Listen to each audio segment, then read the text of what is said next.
everyone, happy Wicked Wednesday and welcome to Shivers.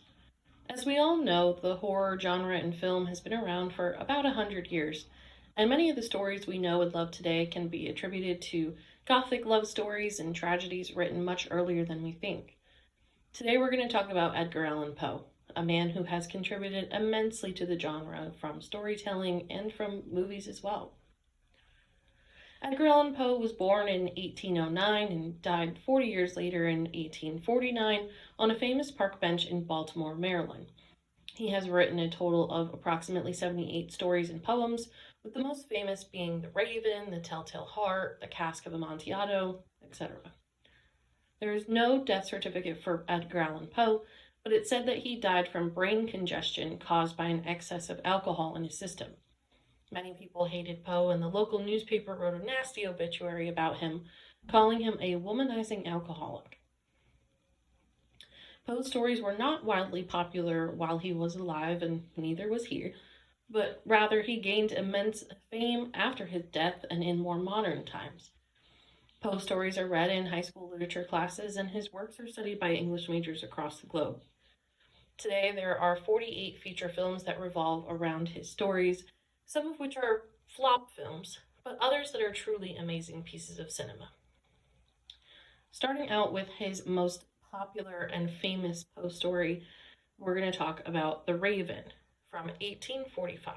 This is a poem centered around an unnamed narrator's journey into madness after realizing that he will never forget his lost love, Lenore. Poe uses symbols such as a talking raven, a bust of Pallas, and the narrator's chamber to share the story while representing his narrator's struggle with grief. The poem was supposedly written in Baltimore, which is why the NFL team is called the Baltimore Ravens, which is a fun fact. Maybe not so much a fun fact, but I didn't even pay attention to that until this past year. This is also where we get Edgar Allan Poe's most famous quote, "Quoth the Raven, nevermore." There are a few movies revolving around this story, but one of the most recent Poe films in general is The Raven from 2012.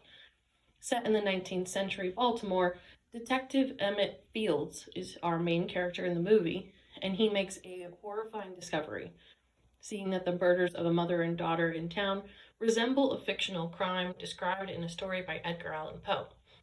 When another murder occurs, also seemingly inspired by Poe, the detective realizes a serial killer is on the loose, and he enlists Poe's help in catching the felon by following along with his story. Poe agrees to help, and the stakes become personal for him when someone close to him may become the killer's next victim. This is a really great movie and a great way to understand some of Poe's intricate details within his other storytelling. The way that Edgar Allan Poe has written the majority of his films and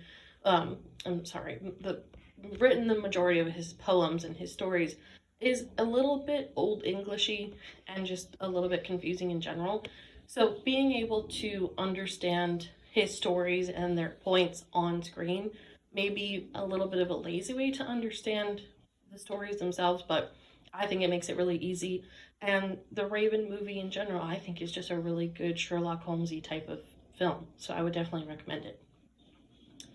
The next story to talk about is The Cask of Amontillado. This is a short story from 1849 revolving around a man named Montresor, who believes his friend, Fortunato, is making fun of him.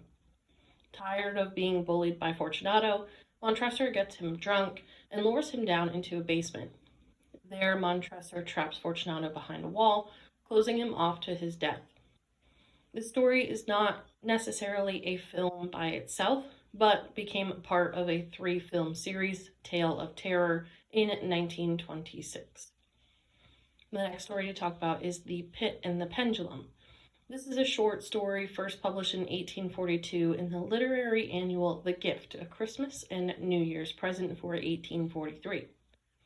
The story is about the torments endured by a prisoner of the Spanish Inquisition, though Poe skews historical facts for the basis of storytelling. We follow an unnamed narrator throughout the story and find that he was most likely a soldier in the war, now sentenced to death. He wanders around his supposed jail cell and one day awakens to find himself in a room with a pendulum hanging above him, swinging every time he moves. meaning that someone is watching him. As the walls begin to close in, he believes that he is doomed, but a rescue army arrives just in time to save him. There have been multiple movies made about this story, all with a very wide range of meanings, seemingly taking different perspectives from the original story. The most recent film, for example, was released in 2006 under the same name, but it focuses on a group of students studying the thrills of pain. Not so much in relation to the original story, but has ties to it nonetheless.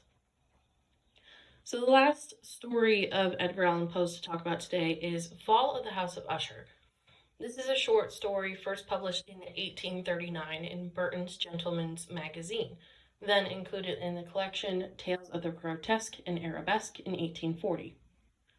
The story revolves around another unnamed narrator who is visiting a strange mansion owned by his childhood friend Roderick Usher, who is behaving increasingly oddly as he and his twin sister dwell with the melancholy atmosphere of their house. In modern times, they are living in a haunted house. Roderick reveals that their family is cursed, and only one member of the Usher family has survived from generation to generation, thereby forming a direct line of descendants without any outside branches. He says the decrepit house makes the family sick, but that they must stay to accept their fate. The narrator tries to talk some sense into Roderick, but he doesn't really listen. His sister dies, and Roderick buries her in the tomb in their basement with the rest of the Usher family. After hearing weird noises the next few days, Roderick finally admits that he buried his sister alive in an attempt to spare her, but she breaks free from the tomb and attacks Roderick, scaring him to death.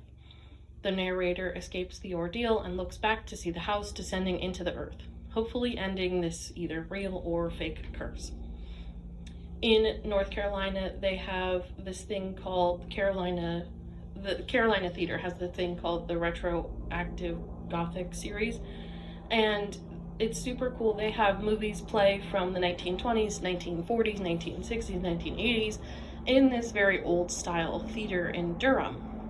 So, as a Shivers event a couple of weeks ago, we were able to go and watch The Fall of the House of Usher from 1960, and it was a really good movie overall and had pretty much the same story, except that the narrator, or our main character, was going to the Usher mansion because he was in love with the sister, and he wanted to save her and take her away, but Roderick wouldn't let him, saying that they had to stay in the house and that they're cursed and all the same stuff. So pretty much the entire time our main character is trying to figure out what's going on at the house and trying to convince his love to go with him on her own accord, saying, you're not sick, you're young, you're fine. And just as she's about to go with him and agree, she winds up dead, and Roderick says we have to bury her in the basement in the tomb, and that's where she's going to stay. And then we find out that he buried her alive. And at the very end of the movie, she pops into Roderick's bedroom looking totally crazy, and she attacks him, and our main character gets out and turns around and looks, and the house is crumbling into the ground. So watching it from a movie perspective, it's very evident to say that this house is haunted and that she's probably possessed, and it's not just some insane family dealing with a mold infestation. So it's a very interesting story and cool to see it played out. So there are so many more Edgar Allan Poe stories and poems and movies, but these are our highlights for today. So thank you for listening to today's Wicked Wednesday.